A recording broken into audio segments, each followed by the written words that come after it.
Could you give me your name, please? Yeah, my name is Luca DiMaggio. So I see your home. میشه اسمت رو به من بگی؟ اسم من لوکا دماجیوست.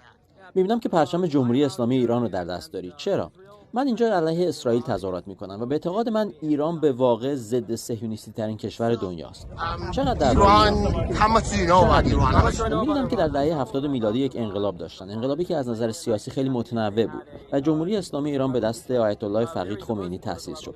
و الان در ایران یک سیستمی دارن که انتخابات هست، رئیس جمهور رو انتخاب میکنن، یک نظام چند حزبی دارن. من پرچم ایران رو در دست دارم به دلیل موضعش در برابر اسرائیل. من پرچم ایران رو در دست دارم چون معتقدم سیاست‌هاشون ضد صهیونیستی ترین سیاست‌ها در جهانه و چون من علیه صهیونیسم هستم، چون به ضرر مردم آمریکاست و من و همه کسانی که دور و بر من بزرگ شدن و زندگی میکنن آمریکایی هستند و من فکر میکنم حمایت آمریکا از دولت اسرائیل در جهت منافع مردم آمریکا نیست. اونها پول هنگفتی از مالیات مردم آمریکا رو مصروف این پروژه اسرائیلی خلق یک دولت صهیونیستی در خاورمیانه میکنن.